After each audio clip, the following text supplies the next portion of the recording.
This is the third annual. Third. So you've been doing this for 3 years. Right. This 5, you're going around county.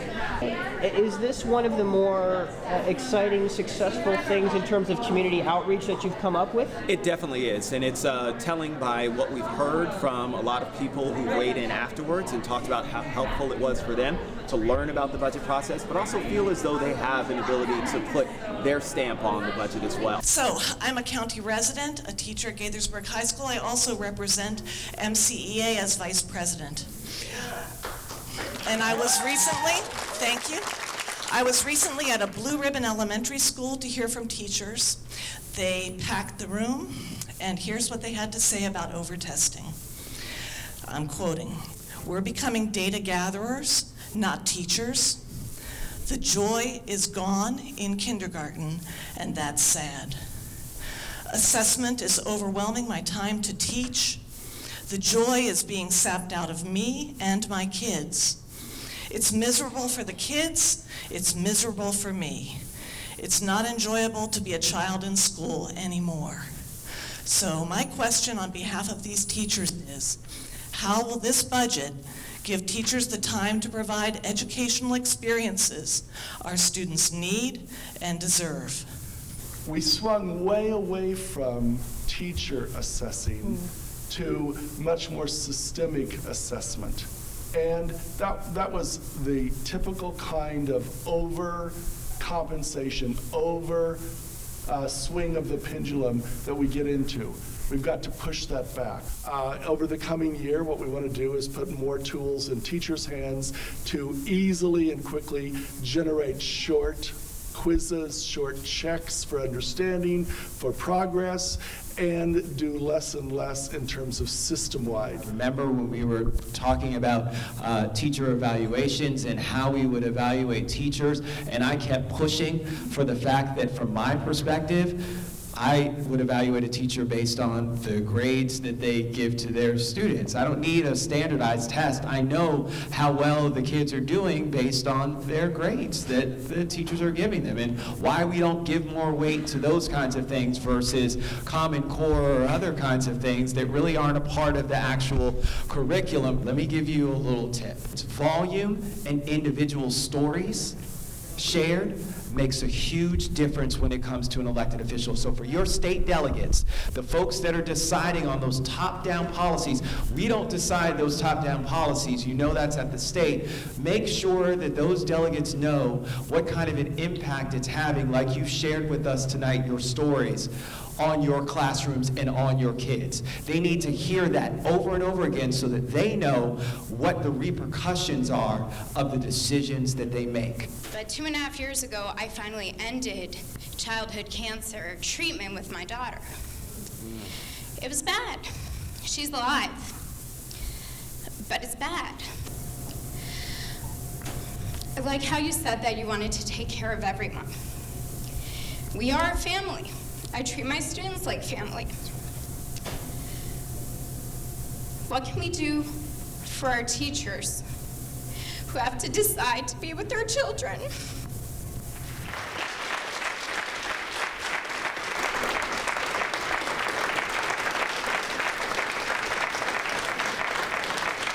Speaks to a larger thing that we're trying to work on here on the council, which is about sick and safe leave. It empowers them beyond FMLA to ensure that they can still take care of a loved one while retaining their job and also retaining their employment and a paycheck coming in, because those bills don't go away while you're caring for your child. We've been pressing at the state level for the state to also do a sick and safe leave bill. I took last Thursday morning off for a few hours, went with my wife to her 5-year check for colon cancer. I just about lost her 5 years ago right now. And so I understand on a very personal, emotional level.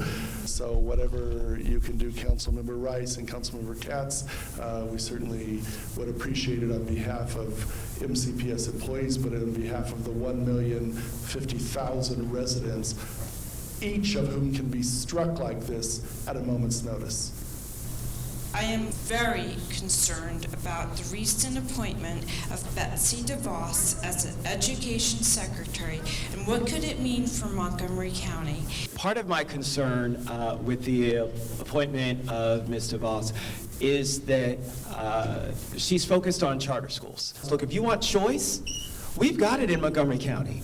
We have a very robust private school system. We have a very robust religious school system here in Montgomery County. There are a myriad of choices. Also, I know my colleagues, we have been very fervent in terms of our strength in saying no charter schools here in Montgomery County will take public dollars away from a great school system that's doing great things that can get even better. Certainly everything you said, Councilmember Rice, is right on target. The single biggest real threat right now, I think, from the U.S. Department of Education is the very real possibility of changing federal law and looking at literally tens of millions of dollars of title money and other federal resources for children that could be diverted to private entities. The irony about this as well is that the Department of Education has oversight of higher education. And what I would say that's probably the most disconcerting out of all of this is our secretary has been virtually silent on issues of higher education. So the issue of the Pell Grant that I mentioned earlier, that's something that is considerable worry for us, as we know that's a gateway to college for so many folks who are living in poverty and low income. I know for a fact that MCPS changes lives and it provides excellent opportunity. Public education is critical in this county, and we need folks like you to be actively engaged in this process and to remind us each and every day why our students are going to be doing this work, to remind us the impact that we have in the community, and certainly to engage us in a process of making sure that we are providing the information you need to help make the decisions about the work that we do. We're also concerned about, having not heard anything about her commitment to Title IX and sexual assault on campuses. I want to ask you guys about the achievement gap, eliminating the achievement gap and so forth, and expanding the minority scholars program at different high schools in the county. So I really feel as though the biggest misstep for us is not having universal access to pre-K.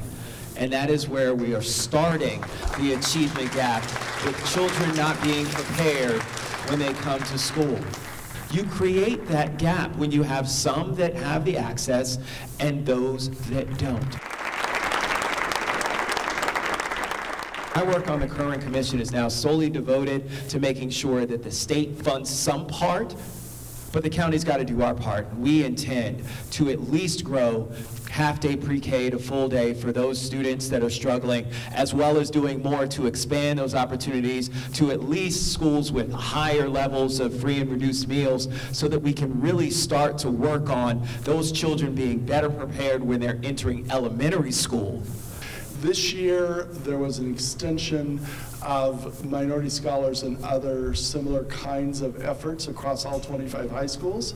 We're going to continue to extend that next year and across all middle schools, because it has to start before the 9th grade. I'm basically here as a concerned citizen who needs direction of something concrete that we can start to do to get involved at a local level and have an impact. In a time like this, where there is the uncertainty, we need to be very forthright in terms of who we are and what we believe. And that's what's important for us right now. We don't need anyone else to define us. We need to make sure that we're vigilant about letting people know who we are and who we intend to be in the future. We are going to be an inclusive community. We are going to be a supportive community. We are going to be one who fights for the rights of everyone. That's what we believe. That's our core. That's the Montgomery County way that our county executive talked about. And so there are a number of ways in which we can link you up. And if you just share what your interests are with my staff as well, we'll make sure we get you hooked up with, because at the end of the day, it is about everybody's voice being heard and people feeling engaged at a time like this when there is that uncertainty. Hi, my name is Brian Fratangelo.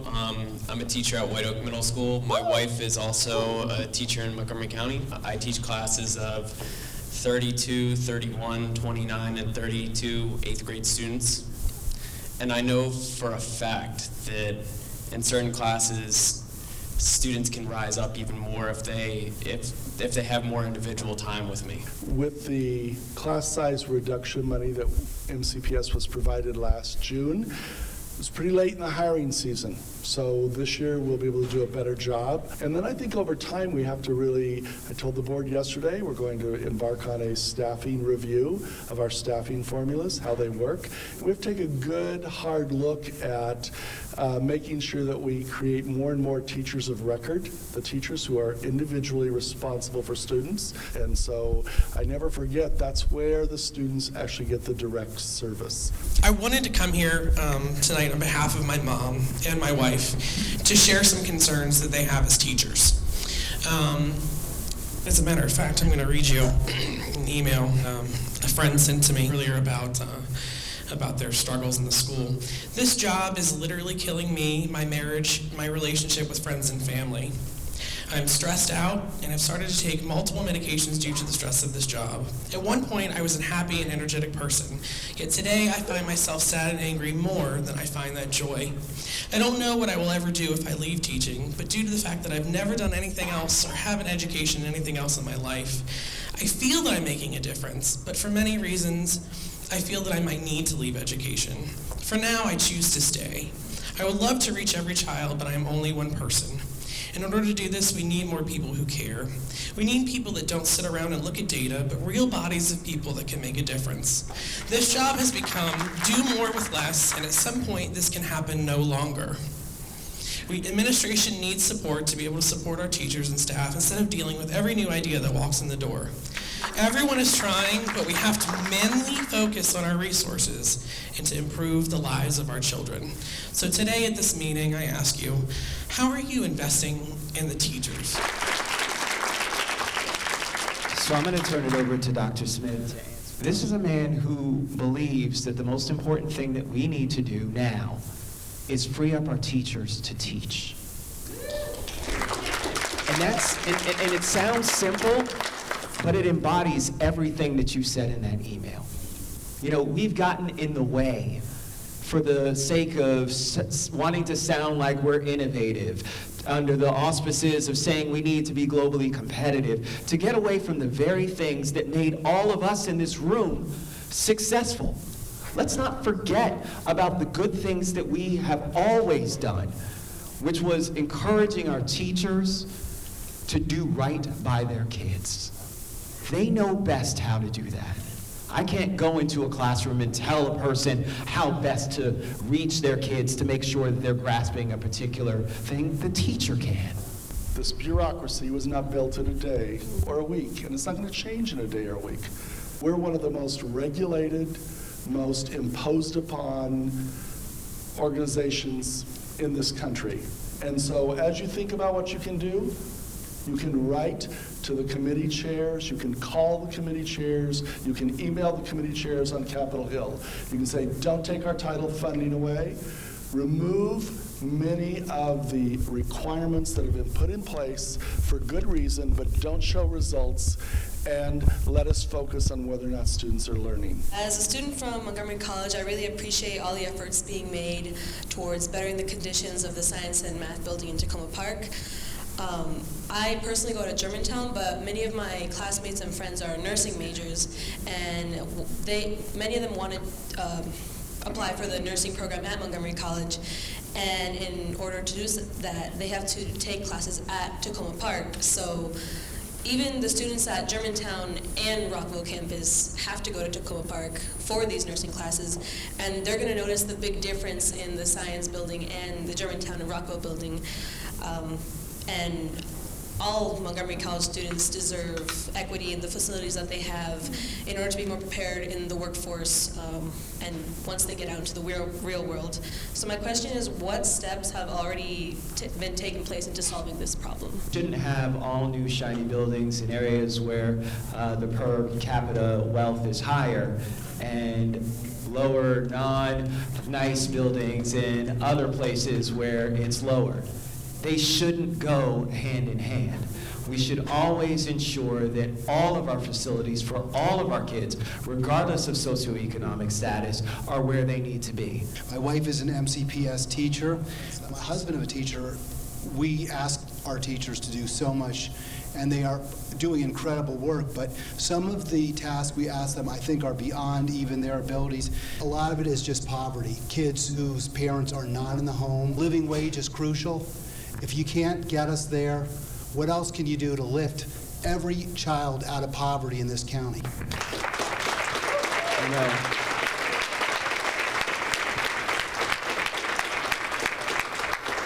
I have to say thank you for asking the question that accepts that the $15 minimum wage is not the only mechanism with which to lift people out of poverty and to make sure that people are on a pathway to success. We can't solve it all. And the reality is, I'd love to see people who are making $10, $11 an hour and getting them to 15, even to 20. I mean, look, we need to go as far as we can. But at the same time, we have to make sure that we're doing our part to grow jobs in this county and grow job opportunities for those that don't have them as well. Montgomery County had the first recovery school in the nation to meet the needs of kids whose substance abuse problems interfere with their education. Through a series of circumstances, there is no Phoenix program. Where in this coming operating budget and in the future might those kids have their needs met? We're going to have to do something. The county, as well as the state, just made an investment when it came to making sure that we have additional and better treatment facilities here in the county for those that are stricken with drug and other types of addictions. And so from that perspective, I think it just makes sense for us to do the same when it comes to our schools. Happy Valentine's Day to you. Thank you so much. Thank you. I appreciate that. Thank you. Want me to shake your hand? Want to shake your hand? Yes, there we go. Thank you very much. Thank you. Thanks very much. It's all right. Oh, that's awesome.